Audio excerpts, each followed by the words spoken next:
Hello everyone, this is Shawn from Ozark Family Homestead, and today this is a follow-up video to the video that we made last week about the get home bag or bug out bag.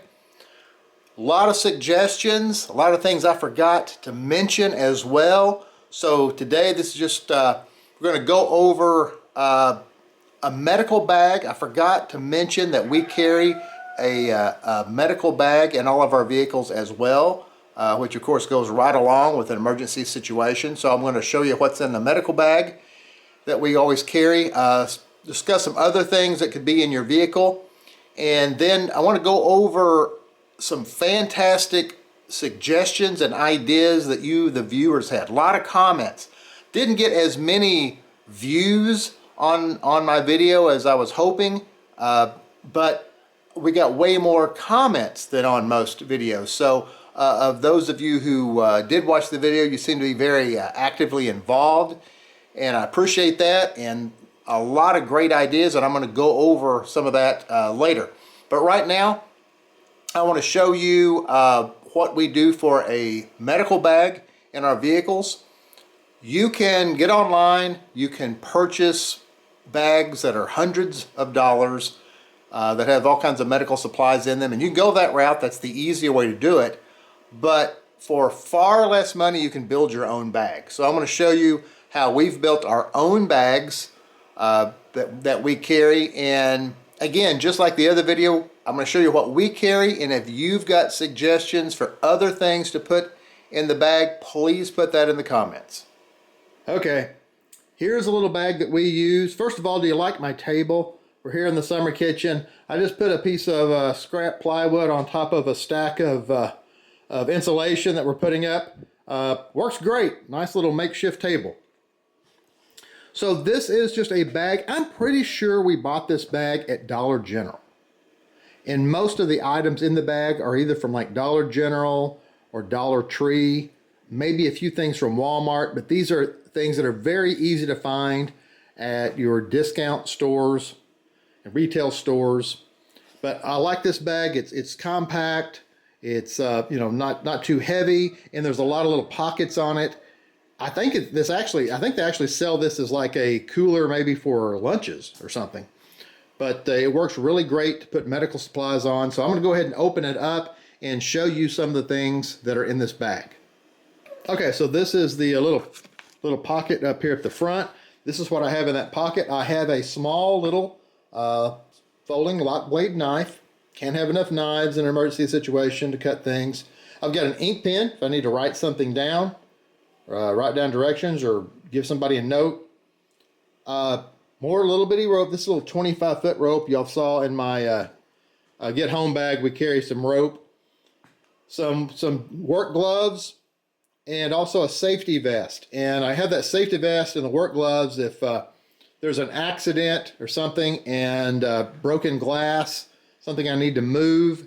It's always nice to have gloves. And if I'm outside on the side of the road, I want to put that safety vest on. When I was a police officer, we had very strict rules. If you were working an accident, working traffic, you're out in the traffic, you always had a reflective vest on. So that's just what this is a vest that you can just put over your clothes. It's really easy to see. It's reflective at night. You could also use it to wave it to catch somebody's attention in an emergency. Let's say if it's a flood or something like that, you're trapped in your vehicle and boat or helicopters coming by, you could wave that and get someone's attention. So that's what's in the little bag. So next we'll open up the large pouch of this bag.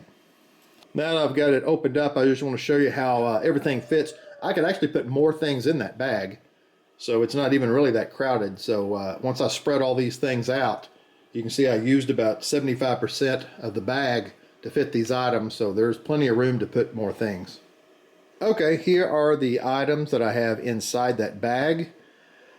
It looks like most of it did in fact come from, I believe, Dollar General, based on some of the labeling. So I pretty much built this from Dollar General. Now I put some loose cotton balls and Q-tips in here. I've got some tape and various forms of gauze, gauze pads of different size, rolls of gauze, and tape for injuries. I've got some eye drops, get anything in your eye. That's a really good thing to have. Antibiotic. You know, if you get cuts, you get scrapes, you don't want to get infections. I probably ought to have 2 of these. I've got one. Probably be a good idea to even carry more than one. I've got a dropper. Now, this is not a hypodermic needle. This is just for liquid, to draw up liquid or dispense liquid. That could even be used if you're trying to find water and it's very limited on trying to get moisture off of something. You could draw up water, or you could dispense water to an injured person's mouth or something like that. Well, here's more tape. I should have kept that with that one. But more tape to tape up these gauze pads and these rolls. I've got a pair of tweezers in here. I just got some Band-Aids. Got some Germ-X. And I've got some dental floss. You can use dental floss not only for your teeth, but you can also tie things up with it. Secure things, because it's really strong. And I've got some different types of over-the-counter medication. This is some Tums, which is for stomach. Ibuprofen. Acetaminophen. Ibuprofen is like what you think of Advil. And acetaminophen is Tylenol. And this is, I just repackaged this, but it's over the counter, so it's okay. Diphenhydramine, I believe that's how you pronounce that. It's more commonly known as Benadryl. Okay, it's an allergy medication. So if you're having an allergic reaction, if someone's starting to go into anaphylactic shock or something, you can give them Benadryl to help that. A lot of folks talked about having Vaseline, and I do have a container of petroleum jelly or Vaseline in that medical bag as well. Not only is this good for cuts and scrapes and seals things, it is also, since it is petroleum jelly, it's flammable. It works really great to start a fire. That's one of the ideas I've got for a future video, is to go out in the woods and show how to start a fire. And Vaseline makes a really easy accelerant for starting a fire. And also I have hydrogen peroxide. This is also to clean wounds. You don't want to get an infection. You'll go down pretty quick with an infection. You want to prevent that. Some latex gloves, especially if you're handling an injured person. And that ink pen, I've also got a pad of paper. This is just some paper to write things down or leave a note, or document things, get directions, whatever. So, write down someone's symptoms or your own symptoms. If someone finds you passed out, you've kept a record of your symptoms that they can give the ambulance or whatever. So this is just the content. It's pretty simple, pretty cheap. You can see nothing in here is expensive whatsoever. You can put these together for not very much money at all. And so that's what we keep inside our medical bag. And the other vehicles have one, and they're basically duplicates of one another. Well, it's a beautiful sunny day outside, and I was going to film this part outside, but the wind is blowing so hard, I don't think you'd be able to hear me. It'd be a distraction. So I'm back inside because there's something else I wanted to talk to you about. In the video about the Get Home bag, at the end I discussed a means of protection, that you needed to carry something to protect yourself from predators. I looked, and 17% of the people who watched that video, according to our analytics, don't live in the United States. So if you don't live in the United States, I think pretty much every country, you're not going to be able to carry what I'm referring to. It's not legal. So what are some alternatives? Some alternatives to protect yourself if you can't legally have the effective means of self-protection, or you're just so uncomfortable and unfamiliar with that type of a device, you're not going to carry one. I had people in the comments suggest pepper spray and bear spray and things like that. Yeah, you can do that. But generally I have found that where it's illegal to carry a device to protect yourself with, a GUN. Usually they kind of frown upon the pepper spray too. You can kind of get in just as much trouble for carrying that. So you have to carry something that doesn't appear to be a weapon. And there's two things for you to think about. You ever have problems with wasps where you live? I would bet probably everywhere you're allowed to have a wasp spray. Not that I'm aware of that this is illegal. It's an aerosol. It sprays a long distance too. This is a chemical that, it's got all kinds of warnings. You don't want this in your eyes because it will burn your eyes and it will hurt you really, really bad and incapacitate you immediately if you were to be sprayed in the eyes with wasp spray. Also, in your vehicles, you live anywhere where it ever goes below freezing, it's a good idea to carry de-icer. Not the pump one, but the aerosol that sprays a long ways. De-icer is a good thing to have. By the way, there's warnings on here that you don't want this to be sprayed in anyone's eyes because it will hurt really, really bad. It would incapacitate someone immediately if they were sprayed in the eyes with de-icer. So, you can keep wasp spray around.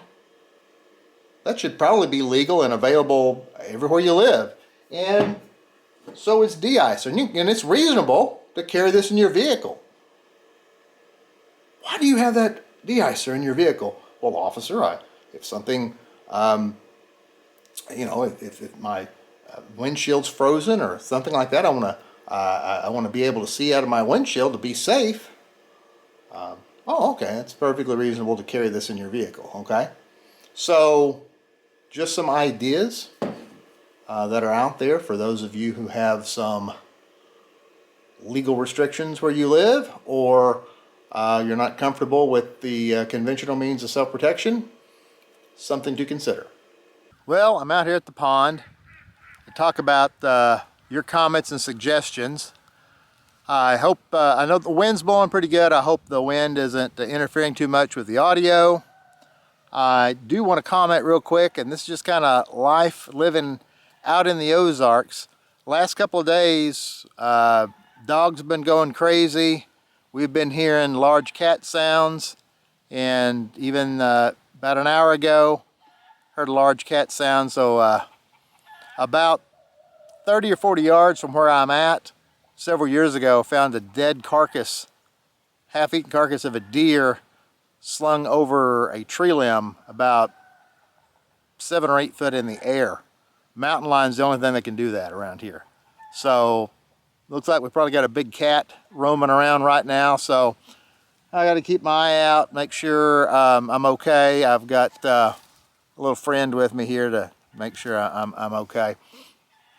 And so I just wanted to go ahead and go over your suggestions, but I probably will be looking around just a little bit to make sure I'm staying safe. Okay, first of all, let's talk about just items that are in your vehicle in general that I didn't mention. Many of you mentioned blankets. We do keep blankets, like in our big 15-passenger van. We keep a blanket for everyone when it's when the weather's cold outside. It's a good idea to have a blanket, and we're talking about not just a space blanket, but just a regular, like a fleece blanket or a quilt or something like that, so that everyone can have a blanket if you have to camp out in your vehicle overnight. You break down, don't have cell phone service. It doesn't have to be a wide-scale emergency. Just all kinds of things can happen where you might be trapped, a snowstorm, you're trapped in your vehicle. So blankets are a really good thing to have. Jumper cables, that's a good thing to have, or a jump pack. A seatbelt cutter. You can look those up. Those are, you can actually use there's some different types of letter openers or box openers. We got some of those early on. Some viewers sent us box openers that are safety. They actually work for cutting seatbelts as well. A window punch. There are these devices that, like a little hammer, has a little pointy metal end on it to break windows. That's a good thing to have. Some Fix-A-Flat, or also they have called slime. It airs up a tire or even some sort of a device that'll hook into your vehicle to air up a tire. One viewer, and I'm guessing they live somewhere where you can't have, you know, one of these things, carry bow and arrow with some extra arrows. So I thought, well, that's interesting.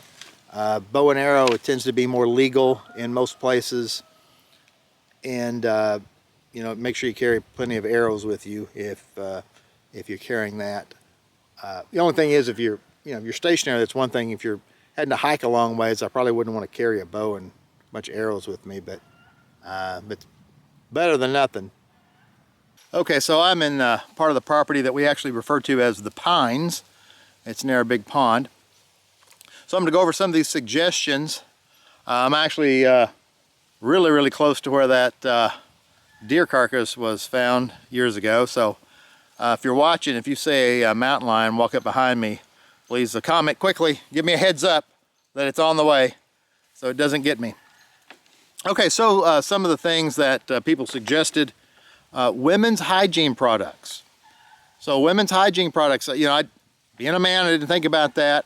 I'm sure my wife's taking care of that, but that is something to consider if you're going to be out for days, to have some hygiene products. Glow sticks. If you're familiar with glow sticks, you bend them, they glow really bright. You can get them anywhere from 30 minutes to several hours depending on their intensity. That's not bad because it's a light source that doesn't produce a flame or anything like that. A tourniquet. They sell these tourniquets that are designed even to put them on with one hand, where you can wrap around like your arm or leg and tighten them up in case you've got a really serious injury so you don't bleed to death. A flint or fire starting kit, so beyond waterproof matches, but an actual flint, and like the old style, Boy Scout style, you know, fire starting kit. Dried fruit is another option. I know some folks that watch our channel, they're vegetarians, they don't eat meat, so a lot of the canned meat or packages of meat that they really wouldn't want to do that, so dried fruit and with addition to nuts and things like that would be a good option. Hand sanitizer, of course I showed that in our medical bag. That's something to have. Caffeine pills, that's kind of interesting. So if you are out and you know, you need a boost of energy, you're having to walk a long distance, it's something that, you know, depending on your medical condition, if that would be too dangerous for you or whatever, but that is something to consider. Caffeine pills to give you the energy to keep going.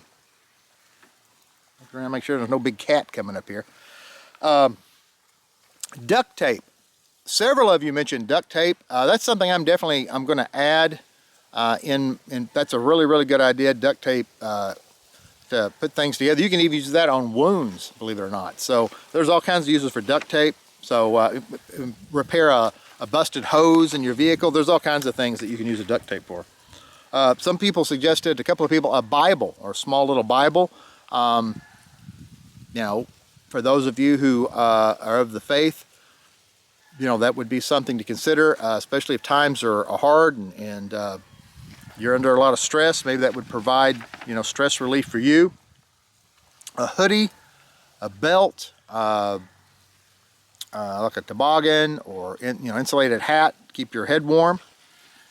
Bandanas, a lot of uses for a bandana.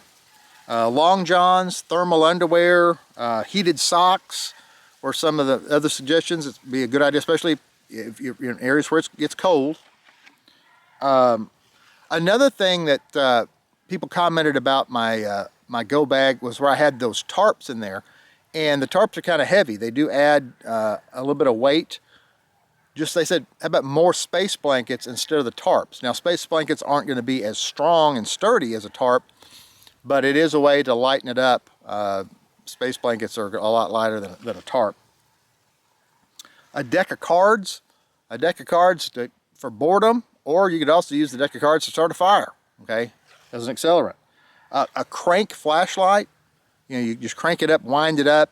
It'll last for several minutes and just keep, that way it doesn't have to have batteries. And a lot of people did talk about, if you do have flashlights with batteries, store the batteries separately, so if the batteries do go bad, they don't corrode and get in your, ruin your flashlight. Insect repellent, depending on where you live, insects are bad. And the insect repellent aerosol could also maybe, if it sprays long distance, could be used defensively. Yeah, I don't know, a lot of times it kind of just doesn't spray that far, but a shortwave radio, way to get news. That's interesting to see if there's any stations out there or anything that's still functioning in an emergency and get information. And also a metal tin for food. If you've got food and you're going to be out in the woods, you don't want anything getting into it, or even like mice or things getting in your vehicle and eating that food. So having your food stored in a metal tin to keep critters from getting into it. I thought that was a good idea as well. The wind's really picking up out here. I hope you can hear me. I'm going to recommend a book series called 1 Second After. There's 3 books, and I heard they're working on a 4th one. But it's about he's a history professor in real life. The guy who wrote it is, and his character in the book is a history professor. And there is an EMP attack, and it knocks out all the electronics. So everything quits working, and we basically go back to the 1800s immediately, and it's absolute chaos. And I don't want to ruin the book, but it's my favorite fictional novel series that I've ever read. And it's not only a very interesting story, everything in it is very realistic. It could absolutely happen. And it's almost like an instruction manual as you follow the characters and what they go through and what they do. It's to basically kind of give the reader a heads up of here's some things you might want to consider. Here's some things that you would be faced with in some sort of a cyber attack, or when everything electronic doesn't work, and how you would survive, and the types of dangers that you would face, and how people have to kind of unite together and overcome it. So the 1 Second After, see the link down in our description box.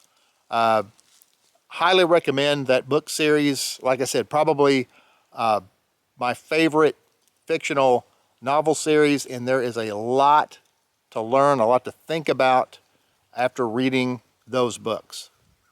One more thing I do want to mention, that anytime we're in the woods, we always make sure when we're out and about on the property, we carry little handheld walkie-talkies, portable radios with us. Always keep one at the house. We have several of them, all have the same frequency. It's just a good thing to have, so that if there's an issue like back at the house, so they can call me, or if I have an issue, I can call them. And so walkie-talkies are something that, especially if you've got property, recommend always having those, and a way to recharge batteries as well that go in them. Hope you liked the video. If you haven't subscribed, please do so. Comments. I love the fact that there's a lot of comments on the last video. So any ideas that you have, any suggestions, please put them in the comment section. Let's have a discussion about this, and just more ways that we can prepare and keep ourselves safe in an emergency. So hope to see you next time here on Ozark Family Homestead. Thanks for watching Ozark Family Homestead.